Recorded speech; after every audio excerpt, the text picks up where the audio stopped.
So, magandang araw sa inyo guys. Welcome kayo sa YouTube channel natin. Ang pag-uusapan natin ay tungkol sa renovation. Actually, may nag-comment din dun sa isa sa mga video ko kung magkano daw magpa-renovate ng bahay. Portion lang ng bahay. At ang ipaparenovate na ay yung kanyang bubong. Papalitan yung bubong pero yung trusses niya, tubular, yung mga trusses niya, ay hindi napapalitan. So, bali ang estimate niya is 130,000 ang budget niya sa pagpa-renovate niya ng bubong. So, siguro na estimate na naman ng contractor niya kung ilang pirasong color yung gagamitin. Yung papalitan, yung gutter, ridge scroll, fascia board, ganun din yung spandrel, mga thick screw. So, kung ibabase natin sa percentage ng materialis at ang materialis natin ay 130k o 130,000. So hindi dapat lalagpas sa 50% ang singilan ng ganitong klaseng pag-renovate ng bubong kasi hindi naman gagalawin yung mga trusses, mga frame ng bubong, hindi naman gagalawin. So babaklasin lang at ikakabit. So mamaya pag-usapan natin kung magkano yung pagtatanggal niya ng mga bubong. So madali lang naman tanggalin yan. Kailangan mo lang naman yung barina at saka grinder. Hindi madala ng barina yung thick screw. Putulin mo yung ulo, makakapalas na yung mga bubong. So hindi dapat isasagad ng 50% kasi kung isagad mo yan ng 50%, ang magiging labor niyan is 65,000. So dapat dyan, maglalaro lang siya na 40 to 45% ang singil ng mga naukontrata na labor doon sa kukunin nila sa materialis. So dapat, ang magiging singil lang sa'yo niyan, kung magiging 45% lang ang kukunin nila na labor doon sa materialis is 58,500 lang dapat ang isisingil nila sa iyo na labor. So, installation yan, installation ng bubong at saka mga related na tinanggal sa bubong, yung gutter, yung kisame, mga spandrel. So kasama na dyan sa 58,500 na labor. So ayan yung saktong singilan dapat yan. So mamaya pag-usapan ba natin yung iba pang mga consequences kung bakit tumataas yung iba na overpricing na yung paniningin nila sa nagpapa-renovate ng bahay. So dito naman sa kuan, sa pagkakalas. So kung yung nagkakalas nito ay yun din yung magkakabit ng bubong mo, dapat mga 10k lang ang sisingilan nila sa pagkakalas ng bubong na yan, lahat na related na pagtatanggal ng bubong. If halimbawa yung gagawa na tao dyan sa pagtatanggal ng bubong mo, madali lang naman yan, tulad ng sabi ko na barina lang ang kailangan dyan at grinder kung hindi matanggal yung ulo, kung wala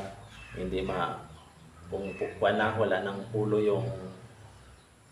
ulo yung thick screw, putulin mo yung ulo ng thick screw, grinderin mo, tatanggal na yung bubong mo yan. So yan, mga 10k lang dapat ang isisingil nila sa iyo. Halimbawa, gagawin niya ng 4 na tao sa loob ng 4 na araw. So siguro mahaba-haba na yung 4 na araw sa loob ng 4 na tao.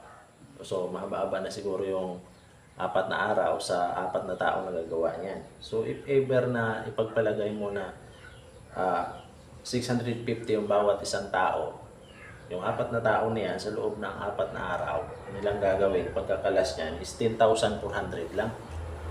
So 10,400 lang isasawag mo sa tao niya. So kung ibibigay mo pa yung mga yero na yon na tinanggal nila lahat, ang natanggal nila at ipa-junk shop nila yun, ipakilo nila yun, may makukuha pa sila libo pa ang may bibinta nila doon sa pinajunk shop nila ng mga yero. So, 10,400 lang. So, dapat niyan, ang kabubuang labor ng ah, pagpaparenovate mo dyan sa bubong mo na may budget na 130,000 is 58,500 plus 10,500. So, magiging 69,000 lang ang kailangan mong budget. Kasama na yung kasama na yung pagkakalas niyan, pagkakalas ng bubong mo at pagpapalit. Yan. Kasama na diyan sa 69,000 ang labor na kailangan na isisingil dapat sa iyo. So kung humirit pa sila ng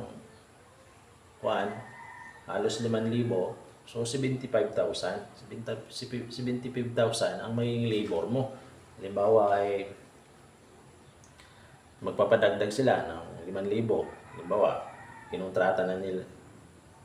Halimbawa, sinabi mo na kaya ba yan sa 70,000 yung kalas kabit ng bubong ko, renovation ng kalas kabit ng bubong ko. So kung merit sila ng 5,000, 75,000. So mas mataas pa rin yung 80,000, 90,000 o 95,000 na paniningil dyan. So dapat dyan lang siya maglalaro sa 70,000 to 75,000 ang labor dyan sa budget ng bubong mo na 130,000.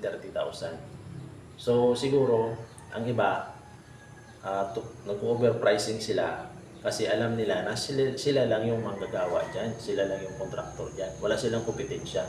Kaya tinataga nila na mataas na presyo yung mga nagpaparenovate. So ganyan minsan yung consequences kung mahirap maghanap ng mga kunang-kontrata sa pagpaparenovate. Tumataga talaga silang ng mataas na presyo. Siyempre katulad ko, ako lang solo dito sa lugar na to nagre-renovate.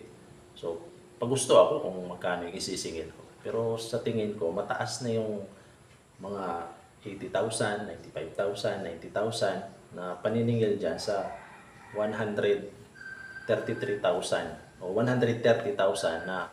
So, kung may option ka na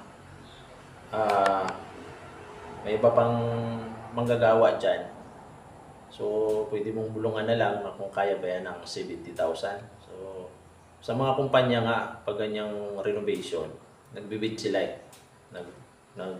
I-invite sila ng tatlong kontraktor. Siyempre, pababaan nyo. So, kung sinong mababa, doon kawakuha. So, yun nga, sinasabi ko, kung wala talagang ibang manggagawa, mga nangungontrata dyan sa lugar nyo, siyempre, mataas yung paniningil yan. Medyo ganun talaga yung tao eh. Diba? Hindi naman natin sinasabing sinasamantala, kundi ganun talaga tayo minsan. So, ayan. Sana may nakuha kang idea kung magkano yung labor dyan sa pinapagawa mong bubong, pinaparenovate mo na bubong na ang lahat ng materialis na kailangan ay 130,000. So, ang labor dyan, dapat maglalaro lang yan sa 70 to 75,000.